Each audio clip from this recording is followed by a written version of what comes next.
Hello friends, welcome to Sairam ఫుడ్కి. ఈరోజు మేము చేయబోయే రెసిపీ వచ్చేసి తెల్ల వంకాయ చట్నీ. ఇప్పుడు దాకా మా ఛానల్ని సబ్స్క్రైబ్ చేయని వాళ్ళు ఎవరైనా ఉంటే సబ్స్క్రైబ్ చేసుకోండి, లైక్ చేయండి, షేర్ చేయండి. ఇప్పుడు మనం వీడియోలోకి వెళ్ళిపోదాం. ఆ చట్నీ ఎలా ప్రిపేర్ చేసేది అనేది చూద్దాం. ఇప్పుడు ఫస్ట్ మనం పొయ్యి మీద ప్యాన్ పెట్టుకున్నామండి. ఇప్పుడు ఆ ప్యాన్లో 2 టేబుల్ స్పూన్ ఆయిల్ పోసుకుందాం. 2 టేబుల్ స్పూన్ ఆయిల్ పోసుకున్నాం. ఆయిల్ వీటెక్కినాక 1 టీ స్పూను మినపగుళ్ళు, 1 టీ స్పూను పచ్చెనపప్పు వేసుకొని ఒకసారి కలుపుకుందాం. ఇప్పుడు గుళ్ళు తాలింపులు అయిపోయినాయి కదా. ఇప్పుడు పచ్చిమిర్చి వేసుకుందాం. ఒక 5-6 పచ్చిమిరకాయలు వేసుకున్నాం నేనైతే.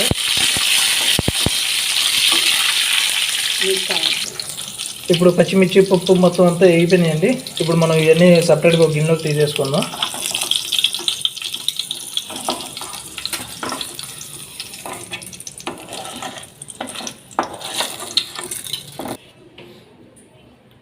ఇప్పుడు మనం పచ్చిమిర్చి వేపుకున్నాం కదండి. ఆ ప్యాన్లోనే ఆ ఆయిల్ అలా ఉంచేసుకున్నాం. మేము ఉంచేసుకొని ఆల్రెడీ నేను తెల్ల వంకాయ ఆల్రెడీ కట్ చేసి పెట్టుకున్నాను.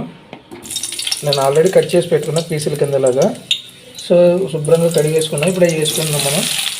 తెల్ల వంకాయ చట్నీ చాలా చాలా టేస్టీగా ఉంటుందండి ఇది.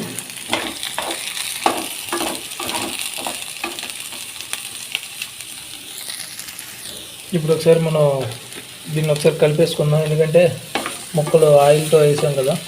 ఒకసారి కలుపుకుందాం. కొంచెం ముక్క కొద్దిగా లైట్గా వేగింది అన్నప్పుడు పసుపు వేసుకుందాం. ఇప్పుడు పసుపు వేసుకుందాం కొద్దిగా. ఇప్పుడు ముక్కలు వేగిపోయినాయి, చూసారా ఆయిల్ అంతా ఎలా బయటకు వచ్చిందో. సో ఇప్పుడు మనం దాంట్లో కల్లుప్పు, సాల్ట్ కన్నా కల్లుప్పు వాడడం బెస్ట్. ఎందుకంటే చట్నీలు కాట్లకి కల్లుప్పే వాడాలి. మీ టేస్ట్కి సరిపోయేంత కల్లుప్పు వేసుకోండి. ఇప్పుడు కల్లుప్పు వేసేసుకున్నాం. కల్లుప్పు అంతా స్ప్రెడ్ అయిపోయింది ముక్కలకి. ఇప్పుడు టమాటా, నేను 2 టమాటా కాయలు తీసుకున్నానండి. సన్న కట్ చేసి పెట్టుకున్నా.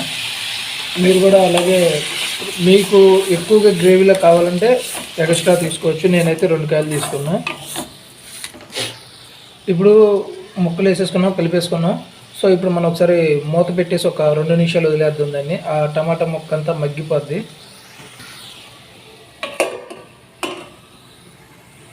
ఇప్పుడు ఒకసారి మనం మూత తీసి చూసుకుందామండి. చూసారా టమాటాలో వాటర్ ఎలా వచ్చేసినాయి, వంకాయ కూడా బాగా మగ్గిపోతుంది.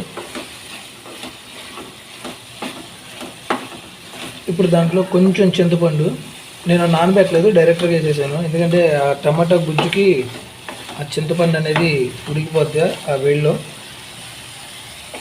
ఇప్పుడు ఒకసారి మూత పెట్టేసుకుందాం. మళ్ళీ ఇప్పుడు ఒకసారి మూత తీసి చూసుకుందామండి. చూసారా టమాటా అంతా బాగా మగ్గిపోయింది, వంకాయ కూడా బాగా ఇదిగా ఉంది, బాగా మగ్గిపోయింది. సో ఇప్పుడు ఇది అయిపోయింది. మనం ఇప్పుడు రుబ్బుకోవడం ఎలా అనేది చూపిస్తా.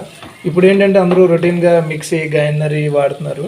సో అలా కాదు, పూర్వకాలంలో రోటి పచ్చడి అంటే ఎంత టేస్ట్గా ఉంటుందో. సో ఇప్పుడైతే నేను అదే చేస్తున్నా. ఇప్పుడు మీకు అది చూపిస్తాను, ఓకేనా. సో నేను ఇప్పుడు చిన్నది మా ఇంట్లో రోలు ఉంది, అది తీసుకున్నా. రోలు శుభ్రంగా వాష్ చేసుకొని పెట్టుకున్నాం. ఇప్పుడు ఫస్ట్ మనం ఏం పెట్టుకున్నాం చూసారండి, పచ్చిమిర్చి, సాయిపప్పు, పచ్చెనపప్పు. అవి ఇప్పుడు కచ్చిపిచ్చిగా దంచుకుందాం. మరీ మెత్తగా దంచుకున్నా బాగోదు. చూసారు కదండి, చక్కగా పచ్చిమిర్చి అంతా నలిగిపోయి పప్పు గిప్పు మనం వేసుకున్న పచ్చెనపప్పు, మినపప్పు మొత్తం నలిగిపోయింది మొత్తం. ఇప్పుడు ఎల్లుల్లిపాయ రెబ్బలు ఒక 4 వేసుకుందాం.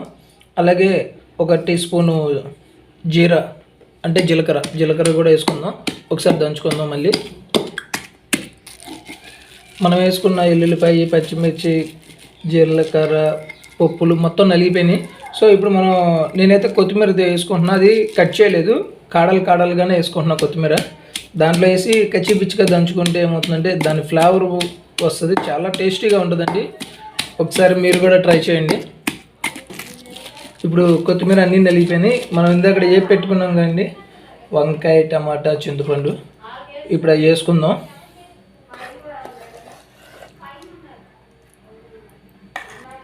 ఇప్పుడు మొత్తం వేసేసుకున్నాం. నేను దంచుకుంటున్నా.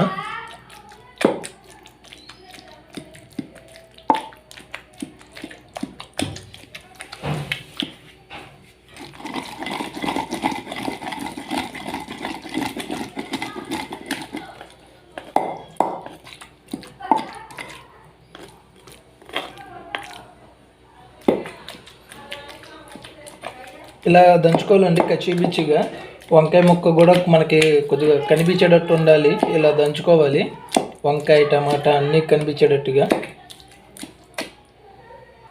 ఇలాగా కచ్చిపిచ్చిగా దంచుకుంటే మనం వేడివేడి అన్నంలో తినేటప్పుడు ఆ సాయిపప్పు, పచ్చెనపప్పు, కొత్తిమీర కాళ్ళు, చింతపండు తొక్క, టమాటా, వంకాయ పంటికి ముక్కలు ముక్కలుగా తగులుతూ ఉంటాయి. కానీ మంచి టేస్ట్ వస్తుందండి. ఇది వేడివేడిగా దోశలోకి కానీ, లేదంటే ఈ వేడివేడిగా పొద్దున పూట స్నాక్స్ బ్రేక్ఫాస్ట్ తీసుకున్న వాటిలో టిఫిన్లోకి కానీ చాలా చాలా బాగుంటుంది. సాయంత్రం పూట రోడ్ సైడ్ వేసుకుంటే మన చిన్న పునుగు, ఉల్లిపాయ బజ్జీ వాటిలోకి కూడా చాలా టేస్టీగా ఉంటుంది ఇది. సో ఇప్పుడు పచ్చడి అంతా కచ్చిపిచ్చిగా నలిగిపోయిందండి. సో ఇప్పుడు మనం దీన్ని తీసి ఓ బౌల్లో పెట్టేసుకుందాం. ఇప్పుడు ఈ పచ్చడి అంతా తీసేసి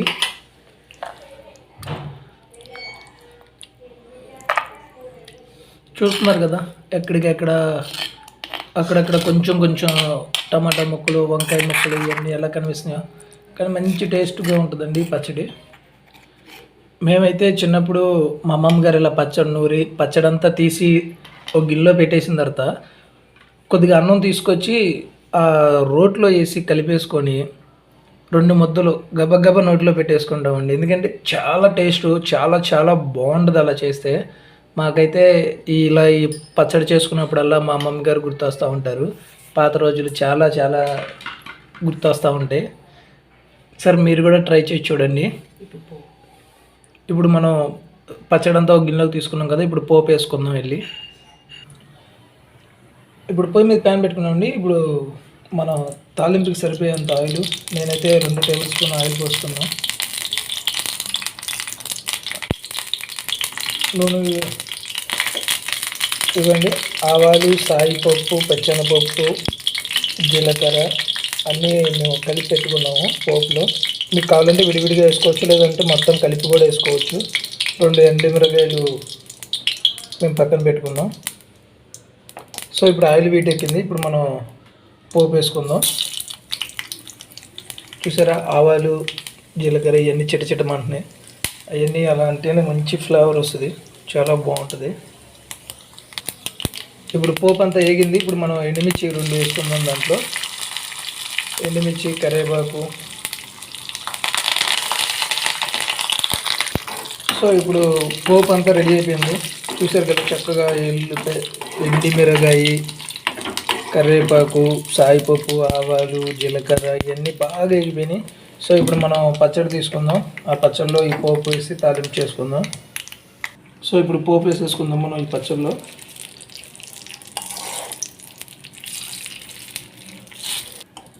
సో ఇప్పుడు తాలింపు వేసేసుకున్నాం.